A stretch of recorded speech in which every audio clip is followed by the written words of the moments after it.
Welcome back to the Douche-Cast podcast, to whoever be listening to this mighty, mighty thing. My name is Kai, and I am joined by Dylan today. Today, we are talking Doomsday scenarios, and for some reason, I am talking like an announcer that is announcing a death. Today, we are announcing the death of the Douche-Cast, because this cast is absolutely shit, and we shouldn't have done it in the first place. But we think we're funny, so we're here right now. Well, Jim, I don't see anything wrong with it. Today we have a fine two teams playing today. Going to see a lot of good gameplay, a lot of good plays. Both coaches are shit, so we'll see what happens. And you know, there's something about having like a nice two-play, you know? You can have a good time, but at the end of the day, nothing of substance happened here. No teams did anything extraordinary. I mean, how could they? They might have seemed good in their small little form, but their coaches are shit. They could have done nothing absolutely extraordinary here. What they need is more, goddammit. They need more. More energy, more high flying, more RKOs. Now introducing Randy Orton in the watch out, watch out, watch out. Oh, the RKO! And also to bring some more to the table, some more hype or team morale, as you've been just talking about, we have the new recruit, number 14, stepping onto the field today. We'll see what he can bring to it. And that number 14 brings John a Cuevas solid... Daenerys Bartholomew III. Oh my god, he's probably bringing it good. He has an average of 1.3 touchdowns per game. Oh my god, he's good. He also hits an average of 4.3 RKOs per game. That man is a real high-flying athlete. Now, for the question of the day. Question of the day is based off of another player on the field today, Jim. No, I'm just kidding. I'm done with that bit, all right?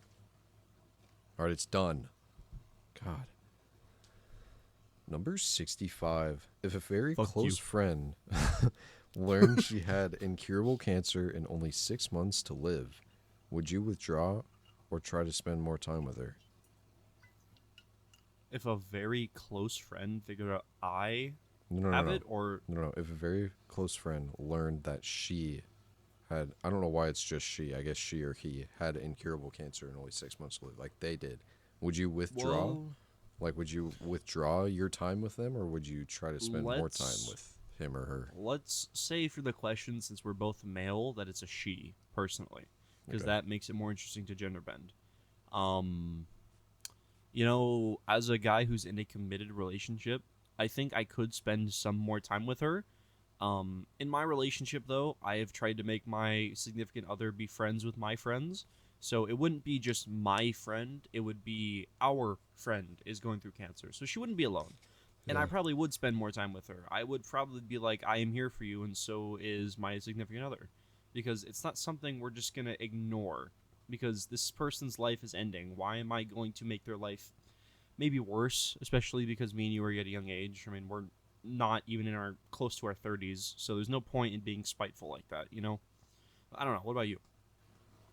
I am I'm not in any relationship. So, I mean, yeah, I would definitely spend more time with her.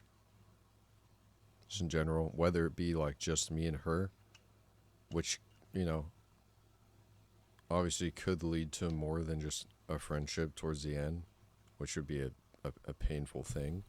Either way, it's extremely painful if it's a close friend, but whether it's just one-on-one time or whether it's in a group setting, like I would just, you know, try and involve her in more stuff and get her out and like just do everything you can, really. I mean, that's definitely, you know, fair. Boy. It's understandable, is what it is. The second part to this is if you found out that you only had 6 months to live but wouldn't look ill until near the end, how long would you wait to tell family, friends, acquaintances? That's good. Family-wise, I'd tell my immediate family first, and then my extended later. You know, like grandmas and grandpas and stuff later. It'd be maybe like a week or two after I tell them. Friends-wise, I mean, that's very dependent. There's a few friends I would tell immediately, which is probably including you and some of the boys, you know, I'd tell them. But, you know, some distant friends, you know, some people we knew from high school, you know, that I used to be friends with, I'm like, I mean, I haven't talked to him in like it's already been like 2 years, so I haven't even talked to him barely any. So I'm just kind of like, you know, we haven't really bothered to stay in touch, and whether that's my fault or your fault, that's that's its own thing. But I mean, we can just move on from there. I don't need to pity you into my life again because I'm passing away from something. I'd rather go happy with the people I've been with for the past few years than try to get somebody back into my life. But Indeed. anyways, besides you Snapchatting people, what do you think? All right, bro. Um, yeah, I would definitely tell my immediate family first, and then yeah, extended kind of later, maybe at like a family gathering or something that we do, and kind of explain it all, and just have them keep it kind of low profile. For friends, close friends and stuff, I would tell pretty soon, but some other friends that just kind of know and like to be around me whenever I'm there, or like just whatever. Probably wouldn't tell them until more near the end, I guess. Whether that's selfish or not, that's just how I feel.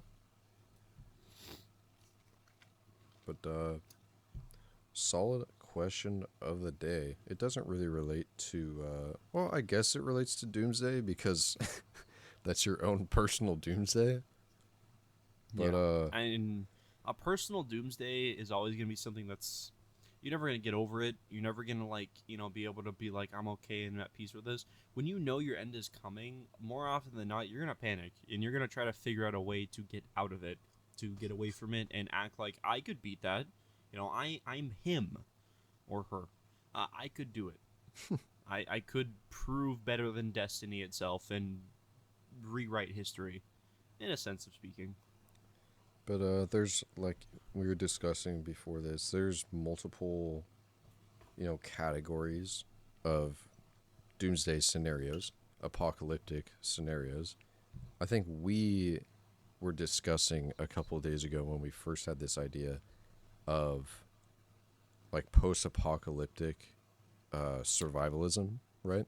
For a reference, I'd say The Last of Us or The Walking Dead. That's a good like post-apocalyptic. Like there's not many people around. Maybe it's not specifically like zombies are the reason why, Maybe but maybe more like the Division scenario where it's like there's no zombies or creatures or anything, but there's a lot less people left on the planet. yeah. Like Like instead of 8 significantly. billion, we're down to maybe like 3 million in Yeah. total on a planet, which is way less. Like just kind of starting over. But we were talking about like, our ideal loadouts, and like based on the area that we live in, it's very rural and small Mhm. town, in like just surrounded by huge and dense forests. So I don't know, knowing that and having just some outdoor knowledge, I think we would do pretty well. And the loadouts we were talking about were sick. Like, kind of I generalize yours. I'm gonna jump up on yours because there's two loadouts I had in mind. One of them is a solo loadout, and another one is kind of a group loadout. And there's two ways this could play out. In an apocalyptic scenario, if our town was able to kind of come together, first thing I would do is try to make sure roads are blocked off so we can't have people come into here.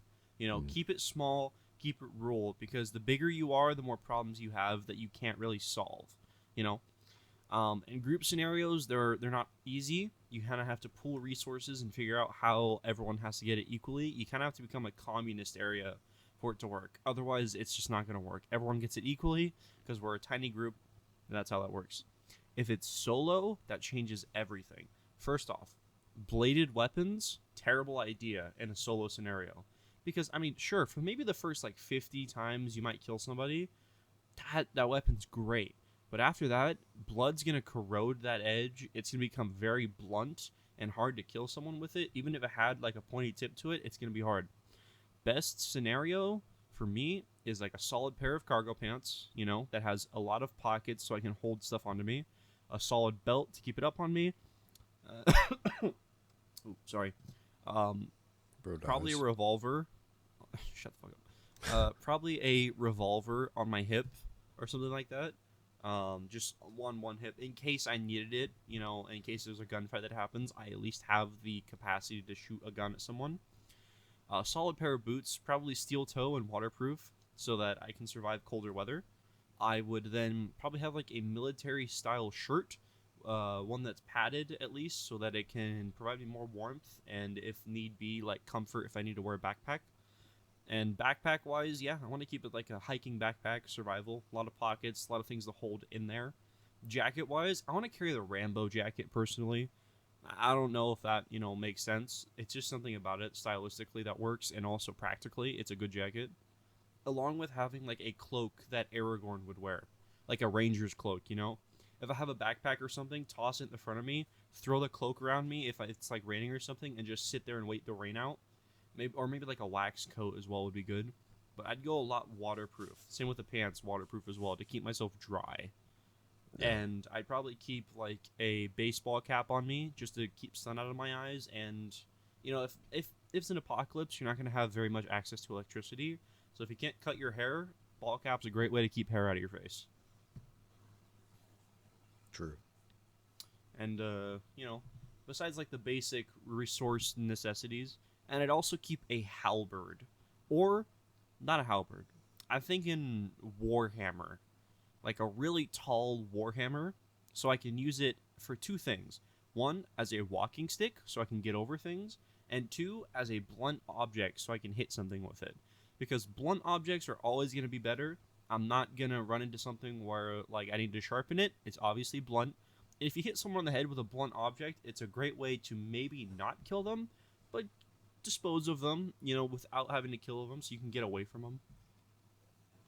Fair. I don't know. What about you, brother?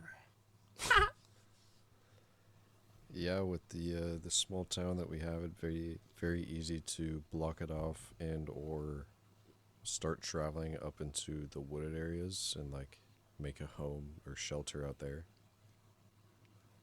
and then kind of venture off into the world from there. Uh, I I'm thinking I would rock if I could, find the parts and stuff like that. Do a Glock build because there are so many Glocks manufactured and so many companies that make different parts for it. That'd be really easy to find parts to replace, even if it does go bad, which they're pretty reliable. Um, it takes 9mm ammo, which is like most common pistol round, I believe.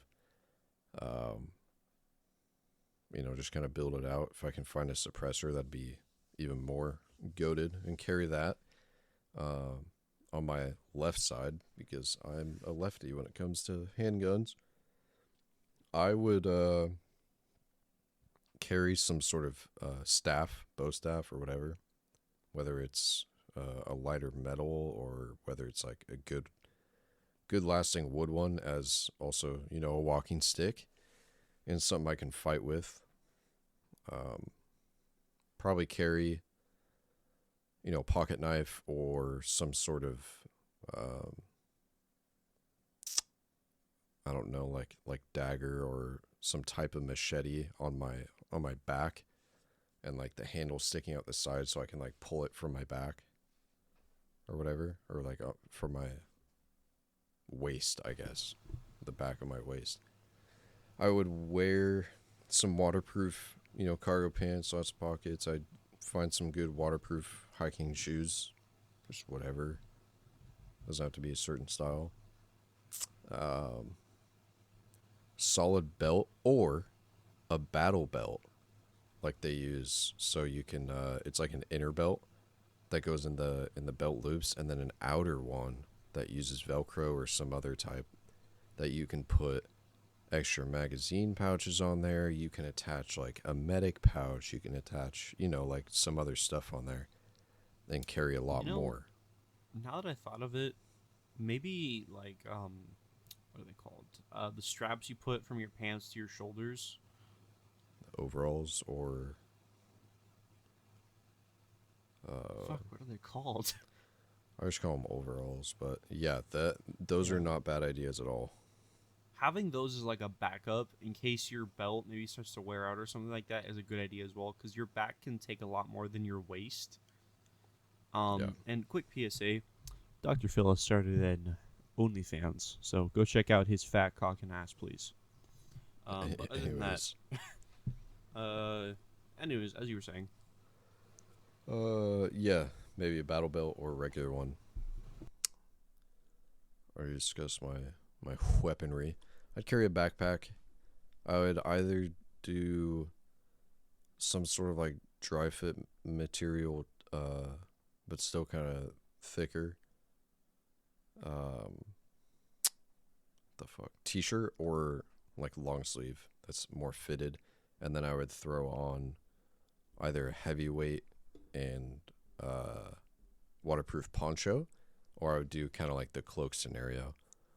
Have a ball cap and pack a beanie, pack a face covering too. Um, dude, I haven't even thought about this because we're such big fans of it, but we're fucking stupid. We could ride fucking horses. True. Oh my god. Fuck, like, gasoline. Who needs gasoline? Well, we have fucking horses. Get some horses, have them start breeding. Like, get a fucking horse farm going and like, or something like that, you know? Get that kind of shit and just literally make it the Wild Wild West. Or just Wicka wicka wild. just raid someone's home that is a horse farm because we live next to so many. But those would be good You're like, loadouts. Yeah, my process, it'd be interesting as to like how we, because I know we'd group up somehow. It'd be I know as in like, friends, we try to seek each other out because we know we can trust each other. And in a survival scenario, I wouldn't mind like sharing food or sharing resources because I know having a partner is extremely beneficiary. Like yeah, it improves your survival odds over by double. Because obviously, if someone attacks us with like regular weapons, having someone else there is gonna immediately put the odds in my favor or make it an even standing instead of not in my favor. yeah. But it'd be interesting. We'd have to learn a lot of skills, like learning how to probably farm or raid, learning how to ride a horse maybe, because horses would probably become the main travel since gas would expire in a year or two. And yeah, we'd have to really just like, I'm trying to think like just to start like day one, like trying to get all this stuff we need, and then like going out and finding food and finding stuff like radios and batteries and like all our I mean, right supplies now and we have radios right now, and if we knew there was an apocalypse, I feel like we would know. All right, sweet. We should probably meet up with the other person. Maybe just like do the 50-50 distance. You know, like start walking towards the other person's house, figure out that we're there, and then just keep going from there and figure out what to do next. You know? meet at Meadowbrook. Yeah, some stuff like that. You know, like we meet up, we figure it out, and we go from there. We maybe start raiding some people as like young men and just start fucking destroying, becoming local warlords. I think it'd be smart, like in like real talk, to make a plan. Like you know how people make those go bags, in case some stuff Mm-hmm. goes down or in case they have to go. I definitely want to make one of those when I can, buy a handgun and like have a concealed carry and all that, and like have a bag ready to go. But it'd be cool to make a plan of like if something goes down, or if either one of us has to bug out, to like have a not a safe house. I mean, if we had a safe house, it'd be crazy. But Like either of us a ends up spot. getting like a cabin in the woods, or like, okay, we're going to this part Yep. just for like the initial day so we can figure it out. Same with like I would love to have that for my kids. Like if anything were to happen or to any part of the family, like they could send some sort of message through something, some sort of code that just like immediately lets you know like okay, they're gonna be here. That's where you can find them. That'd be kind of crazy. We'll go hard. I also just kind of like the idea, like with the to-go bag thing. I like the idea of it a lot because you really never know what's gonna happen. If you need a to-go bag, you kind of need it, especially in the modern day economy. Unfortunately, in like the modern day like environment, Mm-hmm. it feels very volatile. It feels like it's ready to break. I mean, funnily enough, my family has like 10 to 20 different things of food that each last like 4 or 5 days, and they have a shelf life of 20 years with like pancakes and oats inside of them, like all dry foods that you need to cook with only water. Yep. So I mean, we're ready. We are prepared for a survival scenario. If like the power went out or something like that, we're ready for it. Natural disaster, like a full worldwide event, not as much, but we would survive longer than the average person.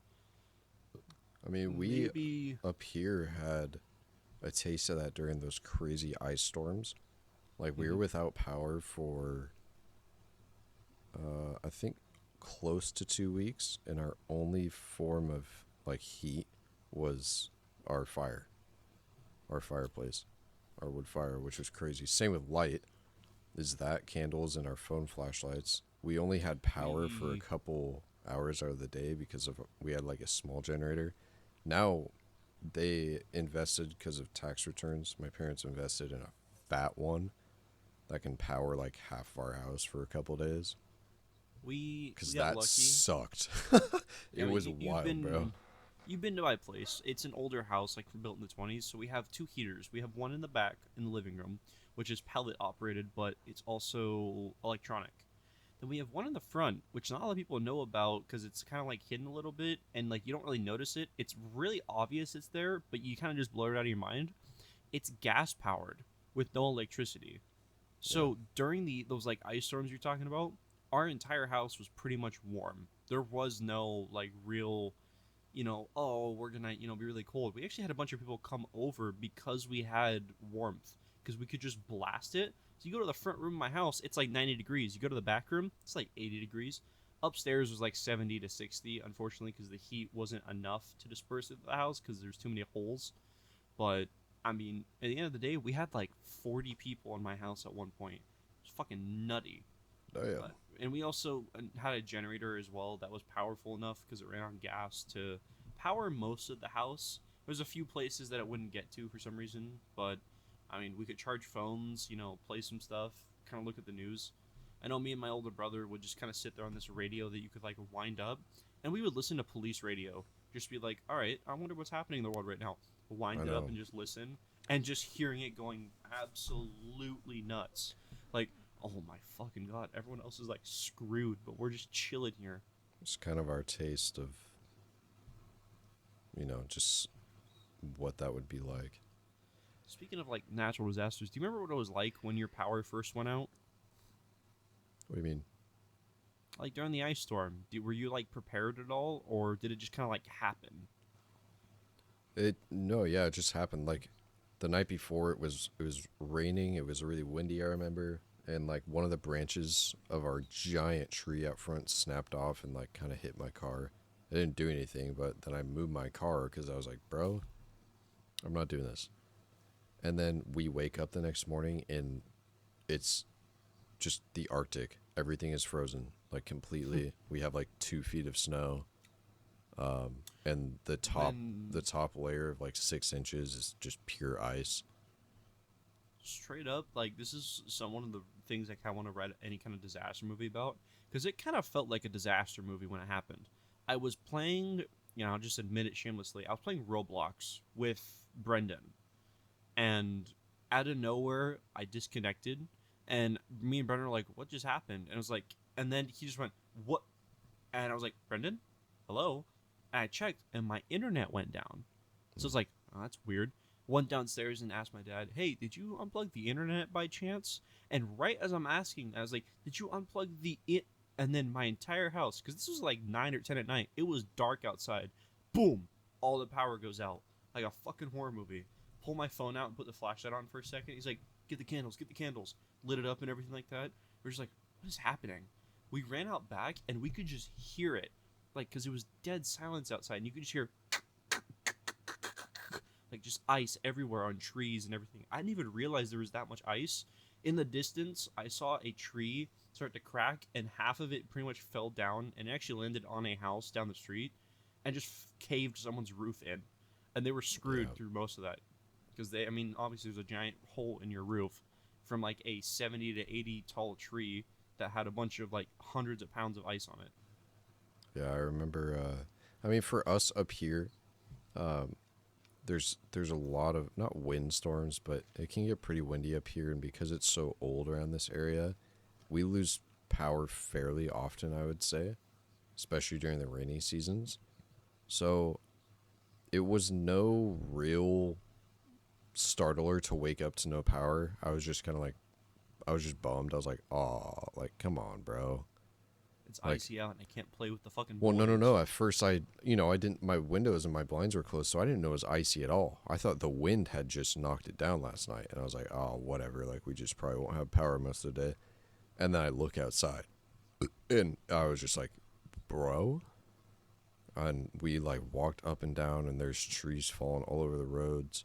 When we Yeah, were it's able to drive for the first time, the amount of debris on the main road and the amount of trees that had fallen over, it was crazy trying to drive through that for like the first day I could go back to work. and I remember like we didn't talk at all because obviously cell phone service was down, so none of the boys were really in contact. Colin just so happened to be staying at my house like the next day because he Mm. came over because his house had nothing. So his mom unfortunately kind of booted him over to our house, and we were like, okay, well that's a little dickish of her, but whatever. And we were just like, all right, bro, come on in. We had food for him and everything, and it was just interesting to have him be here with me while we're witnessing what felt like the end of the world for a minute.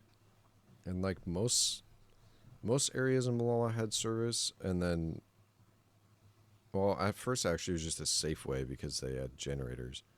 But yeah, most of the town just like didn't have anything for a while. Up here we didn't get it until like a couple days after everything had cleared out. It's like To be we were to like expected. drive on the road and stuff like that, but we still didn't have service, bro. It was just like Wi-Fi. I mean, we never even went to Safeway the entire time. I do know we went to our aunt's house. Um, we drove over there because she wasn't as prepared as us, and we wanted to make sure she was okay.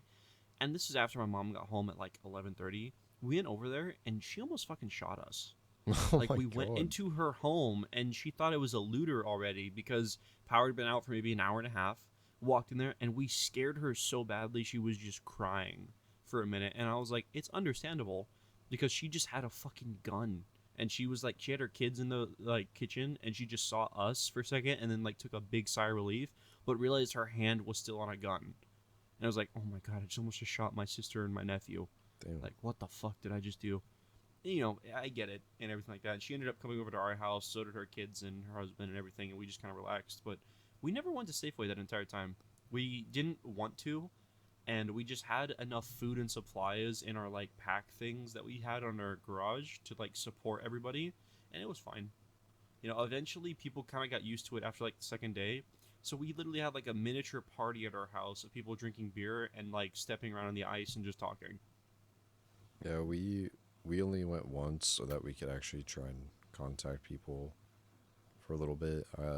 Mm-hmm. And get some like snacks and just some things we could have because we couldn't cook. We could barely get boiling water from putting a thing on this on top of the fireplace, and it wasn't bad, but it was nice to go down there and like, oh, we went to uh, my aunt's house who lived in Big Meadows because Mm-hmm. they got power back after like 3 days. So we went down there like able to shower and stuff like that too. So we didn't have any water either because we're off of a well. We're not off of city Mm-hmm. water. It was the same at my aunt because she lives in Big Meadows or lived in Big Meadows at the time. When even was this? Was this like 2019 or something like that? 2019 or somewhere around there. Is what I think it was. You know, Yeah, I think it was around 2019. I think no. I thought this was after the fires, so I thought this was 2021. I swear the fires were before that. No, wait, no, fires were after that. The ice storms. It went ice storms and then went fires.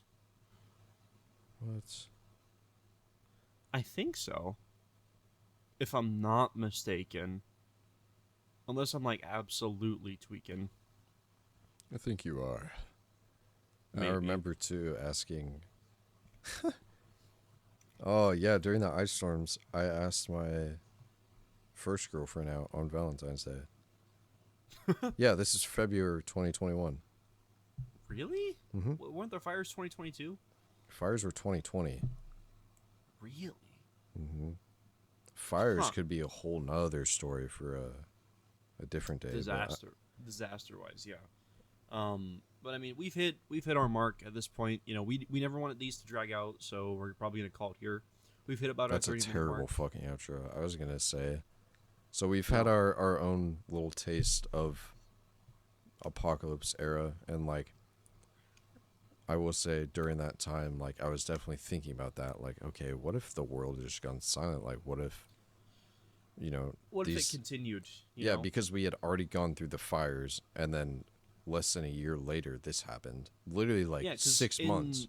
I'll just say it like here, like expose a tiny bit of our location. We're in the Midwest, so like California, Oregon, Washington, around that area, and then out of nowhere we had the COVID-19 things. Okay, that's kind of ass, but whatever. And then we had fucking fires. Okay, so that's whatever. Our fucking state turned into literal hell with so much ash that we couldn't see the regular sun. Okay, and then the next year, we get fucking ice storms so heavy that they are snapping trees in half in the middle of the road. And, people can't go anywhere. Power is out. Communication is out. Everybody's It kind of was stuck. really There's no water. it was really a shocker to maybe not the world, but especially just everyone over here in the Midwest states, and Well, it's I just remember crazy to think about. my sister was like near Portland. So she was freaked the fuck out. She had nothing prepared for this. All she had maybe was toilet paper, but she couldn't use her fucking bathroom Yeah, because they were frozen over. So she just drove her way over here at the time, and we were like, "Oh, of course, we're happy to have you." Same with my older brother and everything. My oldest brother, they were all good and everything, but they made their way here. But we had no idea that they were okay because we couldn't text them. I mean, me and my older brother just kind of sat in the front room listening to police radios because it's the only thing that gave us sanity to hear that the outside world was moving, that they were doing stuff, yeah, that we we had weren't none of that. fucked.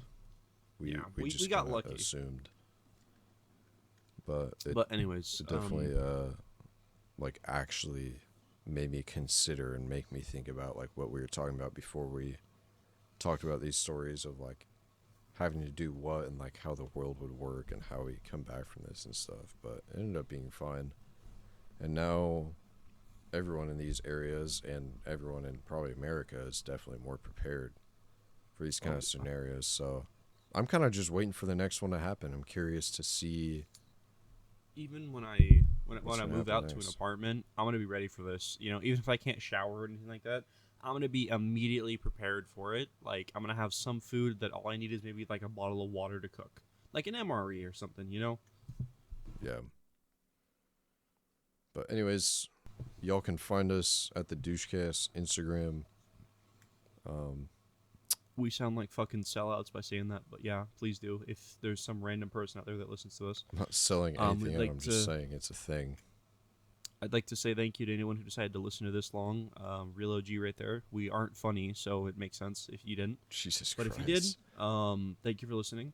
My name has been Kai, and this has been Dylan. Your name If is this is Ben our Kai? last one, I'm gonna fucking kill you.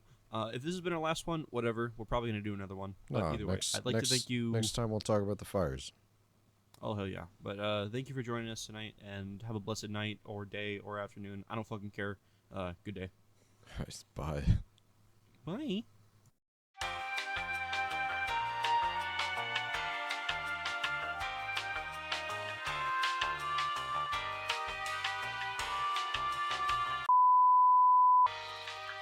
Hey, feel free to check out some of our other videos. Dick.